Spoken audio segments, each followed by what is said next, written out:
Hey everyone, this is Conrad en route to my car. And I just wanted to quickly chime in and say how excited I am to be sharing this wonderful discussion about the mysterious universe with you all.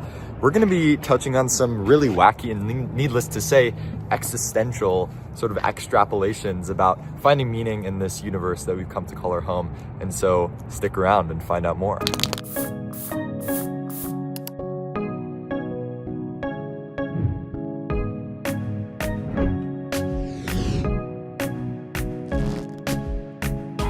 Hi, welcome to ListenUp, the KidSpirit podcast. My name is Maya Mesh, and I'm your host for today. I'm a KidSpirit alum from New York City. Today, I'm joined by Satya and Skylar to talk about mysteries of the universe. I would like to start off with Satya. Would you like to introduce yourself? Sure. I'm Satya. I'm 12 years old, and I've been on the New York City ad board for about a year now. In my free time, I like to read and write. Awesome, thank you so much. And how about you, Skylar? Hello, I'm Skylar. I'm also a KidSpirit contributor from New York. In my free time, I like to draw and do poetry, which I'd like to do a bit more of. Fantastic. Okay, guys, so today we're going to talk about the mysteries of the universe. And it's such a vast topic. We could go in so many different directions. So I want to start out by asking, what's your favorite fun fact about the universe? My favorite fun fact about the universe is that after stars all die out and they burn away, the last remaining light will just be kept in black holes, which will emit only light and heat at the very end of the universe. Whoa, that's so interesting. I had no idea. Thanks so much for sharing. How about you, Satya? I actually have an unanswerable question that I find really cool to think about. For example, what caused the Big Bang and what was there before it? It's really interesting to try and wrap your head around the idea of nothingness. Now we're going to hear from Conrad, a KidSpirit editor from Texas. I'm curious, what's your favorite fun fact about the universe? Hello all, my name is Conrad Tittle. I'm 18 years old. I'm KidSpirit's youth liaison for the Texas Ed Board here in Houston, and I've had the pleasure of being part of this wonderful community that is KidSpirit since 9th grade. Now on to the topic of today's discussion. Drum roll, please. The universe. Spooky. My favorite fun fact is this.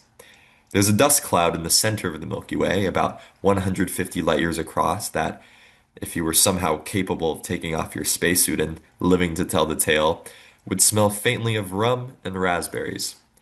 Sagittarius B2. It's full of ethyl formate, the same chemical compound that gives raspberries their flavor and contributes to the smell of rum.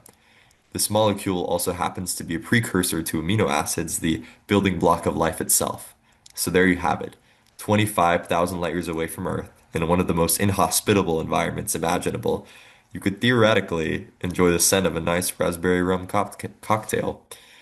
Now, I share this seemingly minute detail with you all because it's a reminder that the universe isn't just this cold, incomprehensible expanse that must instill a sense of insignificance within us. Even at unimaginable distances, even in the darkest corners of space, we find connections to the things we hold dear here on Earth. The same chemistry that brings pleasure to our senses, that brings us together over drinks and conversations, if you're above the age of 21, that builds the very proteins we're made of, is out there, scattered across the cosmos. What do you think pushes people to go beyond what's known? I think it's evolution and problem solving because people are very fixated on the idea that life could be better, easier with something they don't have, whether it's them specifically or the whole of humanity that doesn't have the thing. So I think that people are trying to make new things so they can make their life better or easier or more funny and so. Thanks so much, Satya. How about you, Skylar? It's a bit cynical, but I think that boredom and survival have primarily driven people to innovate more often, since doing the same things over and over again can be repetitive and dull, and survival has bred the necessity for a lot of innovations. Totally. That's really insightful. For a Perspectives newsletter, you had a chance to ask the world-renowned theoretical physicist Dr. Marcelo Gleiser a question about how he finds meaning in existence and what motivates him to continue his search for the invisible. He responded, The more we learn about the universe, the more precious and rare our world becomes, and the more amazing the diversity of life we find here. If we are made of stardust, and we are bits of stars that can think and ask questions about the meaning of life or what is a black hole. This makes all the difference. It makes us into the voice of the universe, the ones that are telling the cosmic story. So from this perspective, we are quite important. So what do you think about Dr. Gleiser's response, and how do you find meaning in existence? Now, certainly to the extent that meticulous examination of countless planets in our vicinity have yet to show definitive signs of life, coupled with the Fermi paradox that suggests that if there was life, we'd have come across it by now. Indeed, then, aren't we special? But then comes the question, what is our world, as Dr. Gleiser puts it, really? Do we even have the liberty to attach such a possessive modifier to something that isn't truly ours? Indeed, our existence, life as we know it, is just as this mere transient breath in the grandiose timeline of the universe was all but a product of one very fortunate circumstance 4 billion years ago. Is that all we are then? Just one of the universe's haphazard science experiments? What's to say then that an equally haphazard occurrence doesn't wipe us off the universe completely? Now, humans derive comfort and stability in knowing, in shining the light of truth on the dark corners of the unknown. But if we can't even observe the extent of the cage that contains us, the universe, limited only to our observable universe, how can we find stability? How can we find that comfort and in turn meaning? But maybe that's the key to it all, not knowing.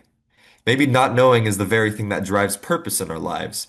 Our directive is then clear to know, compelled by the allure of mystery. Dr. Gleiser puts it well. Our goal as a species is to tell the cosmic story. If each page comprising the story of the universe were already sealed in ink, would not the storyteller be left jobless, withering away without a story left to uncover? What's the joy in that? I want to take a moment to take this question of the unknown and bring it down to something that's like a little bit more relatable. I want to talk about an awesome moments piece from Daniel, who discovered something while at camp. So in the Awesome Moments article, he writes, I would never have thought that I could have done what I did at camp.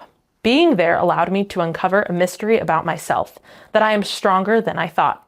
So I'm kind of wondering, how do you face the unknown in your own life? So usually when I face the unknown, I try to make it known because I don't like going into things with no prior knowledge. So I'll usually research or ask questions so that I make it known. In other words, I don't back away from the unknown, but I do try to transform it. Do you think you've learned anything about your interactions with the unknown? I actually think I have. I don't back away from the unknown, and since it's unknown, you don't know whether it's good or bad, and I'd rather take the chance and let it be good than not, and have me miss out on the opportunity for it being good. How about you, Skylar? It's a bit depressing, but my experience with the unknown is that I've learned the world keeps turning, life goes on, no matter how much we try, and even after we reach the unknown, there will always be more unknowns that we'll never know. Totally. Well, on that note, I would like to thank you both so much for joining us today and for delving into the mysteries of the universe with me. I really appreciated both of your thoughts, so thank you. Thank you for having us. Thank you. Thank you all for joining us on Listen Up, the KidSpirit podcast, and the place to be for important conversations about life's big questions. We want to hear from you. Email us at info@kidspiritonline.com. Thanks for joining us.